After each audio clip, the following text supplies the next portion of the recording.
তাহলে এই যে সকাল 6টা থেকে 12টা পর্যন্ত যেটা মমতা বন্দ্যোপাধ্যায় বললেন যে সমস্ত কিছু ফরেন্সিকে পাঠানো হয়েছে, স্ক্যান করা হয়েছে, তাহলে ইডি বলছে তারা কিছুই নেয়নি। তাহলে 6টা থেকে 12টা পর্যন্ত কি করছিলেন ইডির আধিকারিকরা? এখানে দেখুন, ওই বক্তব্যের দুপক্ষ থেকেই বক্তব্যের মধ্যে অসঙ্গতি রয়েছে। সেটা হচ্ছে ইডি গিয়েছিল কিছু সিজ করতে, তার কাছে ইনফরমেশন ছিল মানি ট্রেল রিলেটেড কোনো ডকুমেন্ট বা এভিডেন্সের জন্য সিজ করতে গিয়েছিল।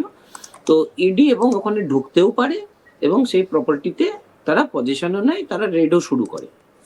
ইন দ্য মিন টাইম একজন ওই ইনভেস্টিগেশনের সঙ্গে কানেক্টেড নয়, সে ঢোকে এবং কিছু কাগজপত্র নিয়ে বেরিয়ে যায়।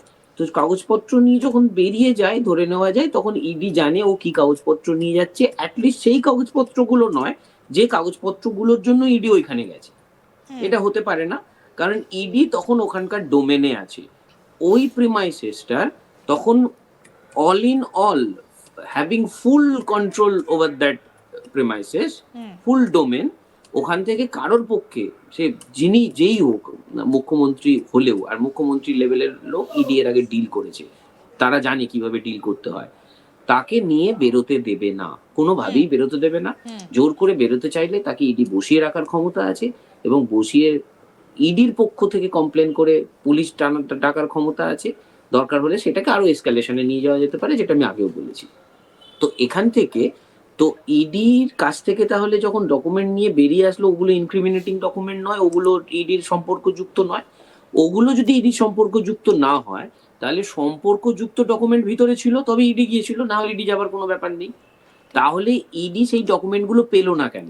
কিন্তু সেটা কি কোথাও মেনশন করা রয়েছে যে ইডির ডকুমেন্ট দরকারি ছিল না, বা মুখ্যমন্ত্রী মমতা বন্দ্যোপাধ্যায় যে ডকুমেন্টগুলো নিয়ে বেরোলেন সেখানেও তো ইডির দরকারি ডকুমেন্ট থাকতে পারে? সেটা এখন ইডি বলছে, অবভিয়াসলি বলছে, প্রপারলি বলছে, কারণ আপনাকে আগেই বলেছি কোনো ইনভেস্টিগেশনে কেউ ঢুকে সেখানে বাধা প্রদান করতে পারে না। এটা যেমন সত্য, তেমন ইনভেস্টিগেশন প্রসেসে উইথ পারমিশন অফ ইডি এবং with permission of that investigating agency, সে ইডি হোক, পুলিশ হোক, সিবিআই হোক, যেই হোক, তারা কিন্তু ওই যে বললাম ছেলের ইতিহাস পরীক্ষা ইডি এসেছে, তাহলে ইতিহাসের বইটা নিয়ে যেতে তো কোনো অসুবিধা নেই এবং সেটা অ্যালাউ করবে। ইডি অ্যালাউ করলো, তার মানে ইনক্রিমিনেটিং ডকুমেন্ট ওর মধ্যে ছিল না। ইডি এখন বলছে না ওইগুলোই ডকুমেন্ট আমি সিজ করার জন্য গিয়েছি।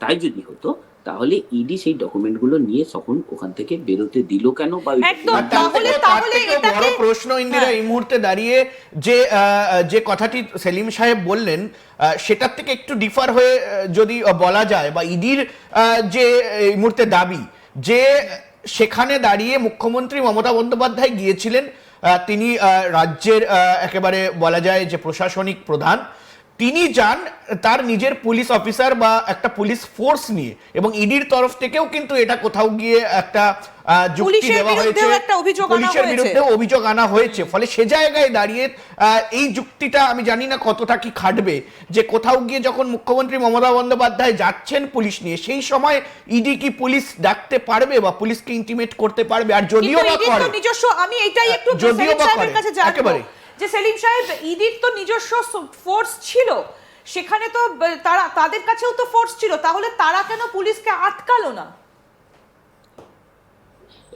এবং ইডির কাছে যে ফোর্স ছিল, আপনি যদি একটু আমরা যদি একটু খুব সেন্সিটিভলি একটু ভাবি, চিন্তা করি, ইডির ফোর্সের লিগ্যালিটি কিন্তু ওই সময় অনেক বেশি ছিল কলকাতা পুলিশের লিগ্যালিটি। ঠিক ঠিক। কলকাতা পুলিশ যে অথরিটি নিয়ে ওখানে ঢুকছে, ওই অথরিটির উপরে ইডির যে ফোর্স, পুলিশ বলছি না, ফোর্স, সেই ফোর্সের কিন্তু লিগ্যালিটি বা পাওয়ার অনেক বেশি ছিল। আর যদি আপনি বল প্রয়োগের কথা বলেন, তাহলে ইডির কাছে বল প্রয়োগ করার মতন মেশিনারি অনেক বেশি কিছু ছিল, কারণ ইডির কাছে সেন্ট্রাল ফোর্স ছিল, কোনোভাবেই আমরা কখনো ভাবতে পারিনি। এবং সেন্ট্রাল ফোর্স দিয়ে, কিন্তু আমি এই জায়গাটা একটু আপনার কাছ থেকে জানতে চাইবো, ইডি প্রথমে এত কিছু তারা সামনে আনেনি, তারা প্রথমে এত বক্তব্য কিছু সামনে রাখেনি, তারা পরিষ্কার আমরা দেখেছি মমতা বন্দ্যোপাধ্যায় ঢুকেছেন, কাগজপত্র নিয়েছেন, বেরিয়ে গিয়েছেন। কিন্তু আজকে ইডি বলছে যে তারা সেই সমস্ত জিনিসগুলোই সিজ করতে গিয়েছিলেন যেগুলো মুখ্যমন্ত্রী মমতা বন্দ্যোপাধ্যায় নিয়ে বেরিয়ে এসেছেন। কিন্তু তারা যে প্রেস বিজ্ঞপ্তিটা ইডির তরফ থেকে দেওয়া হয়েছে, সেখানে তারা বলছেন যে তারা কোনো রাজনৈতিক দলের সঙ্গে সম্পর্কিতই নয় তাদের সেই রেড। তারা 2020 সালে সেই যে কোল স্ক্যাম অনুপ মাঝি ওরফে লালার সেই কাণ্ডের তারা তদন্তে গিয়েছিলেন। তাহলে তো এটা ইডিরও দুরকম কথা হচ্ছে। আপনাকে একটা কথা বলি, ইডির যারা অফিসার যারা রেড করতে গেছে বা যারা সার্চ সিজার করতে গিয়েছিল, সেখানে জয়েন্ট ডিরেক্টর লেভেলের অফিসার ছিল এবং তার নিচে উপরের অফিসার ছিল। এটা ভাবার কোনো কারণ নেই সেই অফিসাররা পরিস্থিতি কিভাবে হ্যান্ডেল করতে হয় সেই ট্রেনিং তাদের নেই। যদি না থাকে, that is obviously lacuna of ED, যেটা আমরা ইডির বহু মামলা করতে গিয়ে আমরা ইডিকে দেখেছি। ইডির কোথাও উদ্দেশ্য থাকে না যে মামলাটাকে আলটিমেটলি কনভিকশনে বা আমি জিতবো। আপনাকে বললাম 1% থেকে 2% হচ্ছে ইডির মামলা জেতার পার্সেন্টেজ। তো সহজেই ইডি কোনোভাবে যে ওই পরিস্থিতিটাকে আমার কন্ট্রোলের বাইরে চলে গেছে, একদমই সেরকম কোনো পরিস্থিতি হ্যান্ডেল করতে না করার মতন ইনকম্পিটেন্ট লোক ওখানে ছিল না। তাহলে ইডি যে পেপারটা অ্যালাউ করলো দিতে, which is not connected with this case, তারপরেও কোনো পেপার পেলো না, তাহলে থার্ড প্রশ্নটা চলে আসবে, তাহলে ইডি করতে গিয়েছিল কি জন্য? তাহলে কি ওই বক্তব্যটা, যেটা কাউন্টার একটা বক্তব্য আসছে যে 2020 মামলা 2026 ইলেকশন এনসিউ করছে, তার জন্য কি গিয়ে এটাকে একটা ইস্যু তৈরি করা? এটাও একটা পক্ষের বক্তব্য। তখন এই পক্ষর বক্তব্যটা এবং ইডির এই যে ইরেগুলার প্রসিডিউরাল পার্টটাতে, ইডির প্রসিডিউরাল পার্টটাতে আমি বারবার বলছি, আবার বলছি, ল্যাকুনা রয়েছে।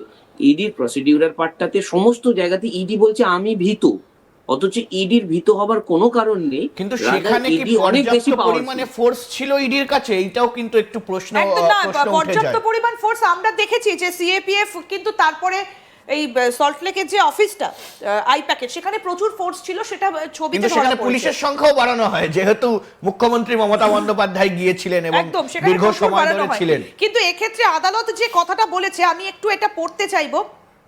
আদালত বলেছে যে পঞ্চনামাগুলো থেকে প্রমাণিত হয় যে আইপ্যাকের কার্যালয় বা এর পরিচালকের কাছ থেকে কিছুই জব্দ করা যায়নি।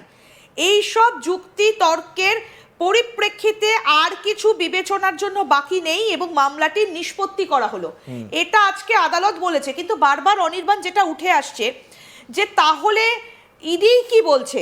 মমতা বন্দ্যোপাধ্যায় তো পরিষ্কার বলেছেন যে তিনি তার নির্বাচন সংক্রান্ত, তৃণমূল সংক্রান্ত কাগজপত্র সরিয়েছেন। তিনি তো একবারও বলেননি যে যেটা ইডি যে বিষয়টাকে নিয়ে ইডি রেড করতে এসেছিল কোল স্ক্যামের কাগজপত্র তিনি সেগুলো সরিয়েছেন, একবারও বলেননি।